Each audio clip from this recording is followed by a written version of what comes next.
Hello, and welcome to my Terrain Saga, Heroes of Utena, Minimum Recruitment, Low Turncorn Playthrough, Chapter 4.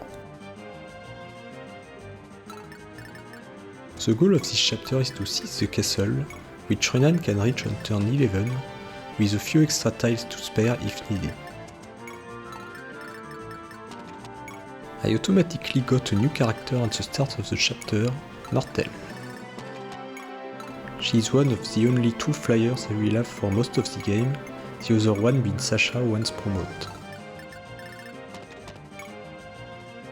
Martel is the top training priority for this chapter, as she must get 3 level ups by the end of it. Despite its size, this map has a very low enemy density, and Martel will have to take half of the kills to reach his goal. Apart from her, Sasha will kill the enemies out of the way in the west, while the rest will follow Renan and take whatever is left to kill. This map is filled with forest, so most of my units will only move 2 tiles per turn. At the end of the previous chapter, an event occurred between Julia and Garou, giving a 10% support bonus to Julia and a 15% one to Garou.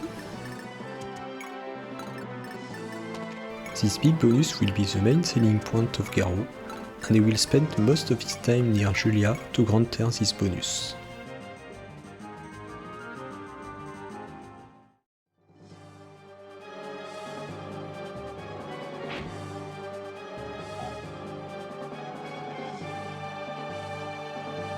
This Myrmidon walking towards me is Vega, a recruitable character.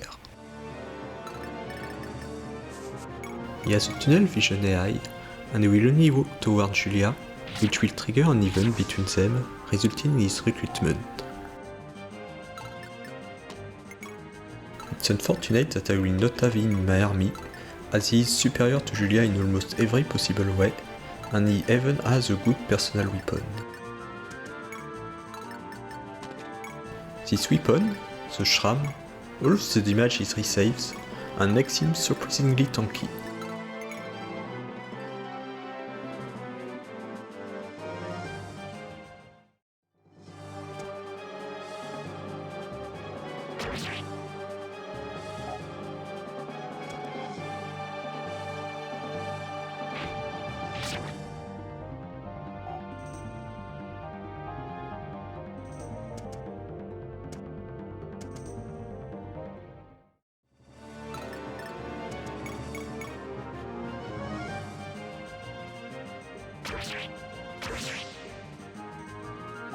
This level up is the only random thing happening in this split, so I want it to be at least decent.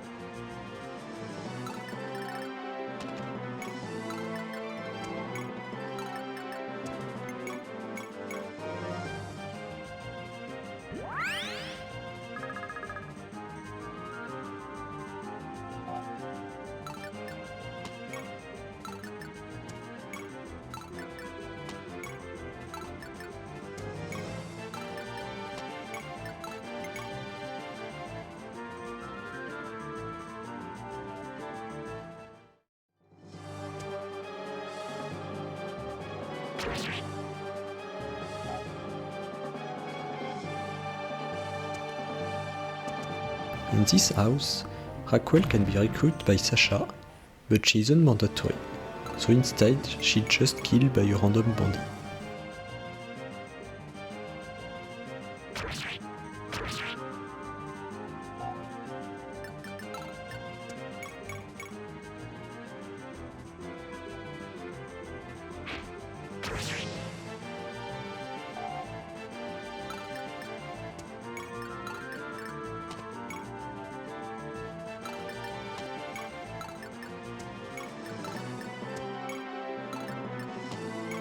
Before each of Martel's level ups, I will use the save staff as she must procure 25% strength and 35% mastery scores each time.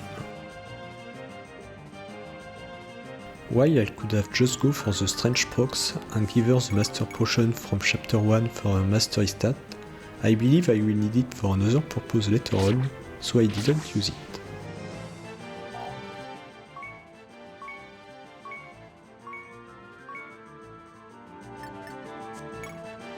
Arceus is only here to bait the bandit to come near Sasha, as he is weak enough to not kill them in one round.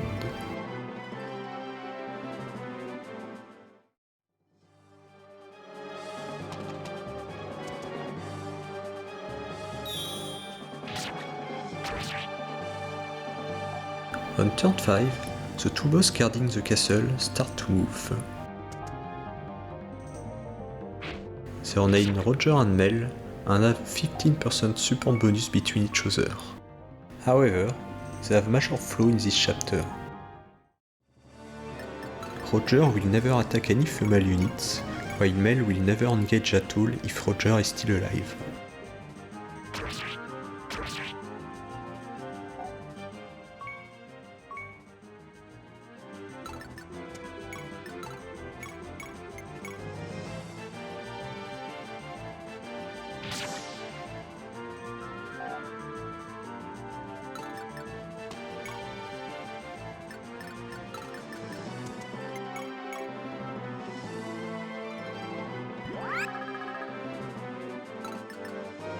I am trapping Vega between my 4 units, as he will not try to fight any of them.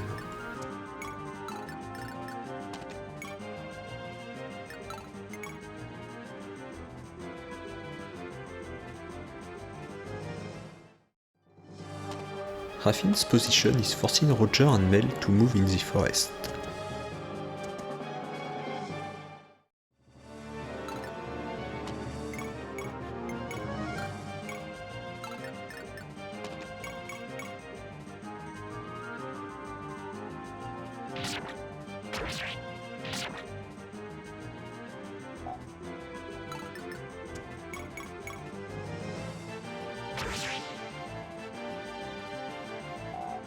Sasha getting magic on level up is always welcome, as that will be her main offensive stat later on.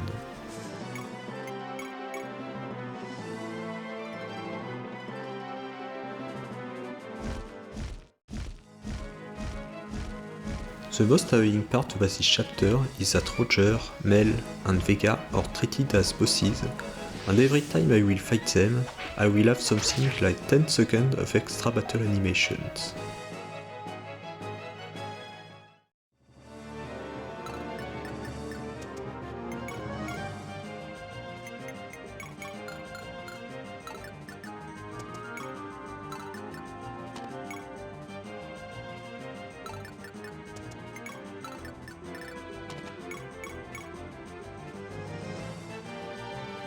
We can take a moment to appreciate Vega's sophisticated speech and its deep meaning.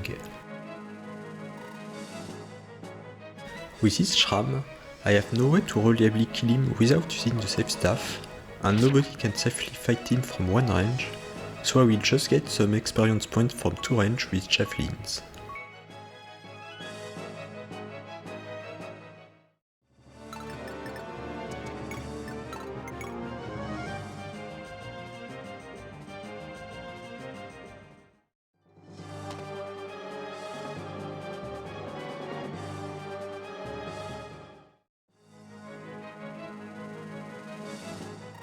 Raffine and Roger have a little conversation when they fight each other, with Raffine gently wishing a knight's death to Roger. The name of this chapter is The Price of Allegiance, and this price will indeed be Roger's life. Roger will die because of the huge amount of experience points he gives, but Mel's death will mainly be to get an item later on. Thanks to my positioning, Mel could either heal Roger or be in support range, but not both.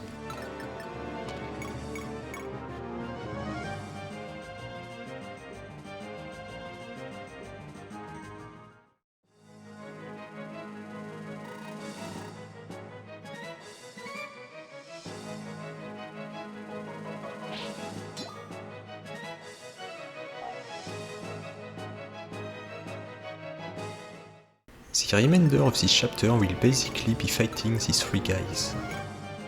The only other notable things I will do are visiting the physic house with Esther and having Myrtle talk to Sasha to create a 4-person support between them.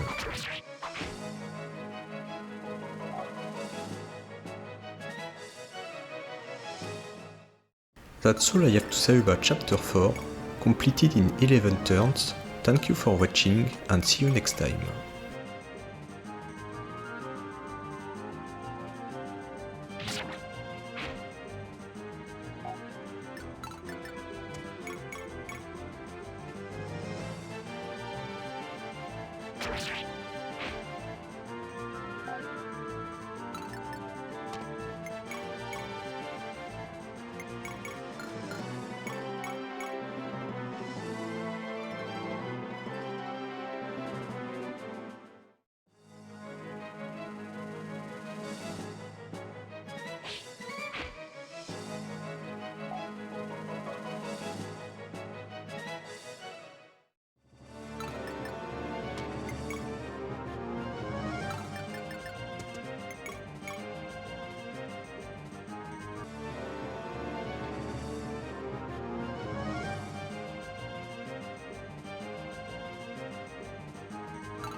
You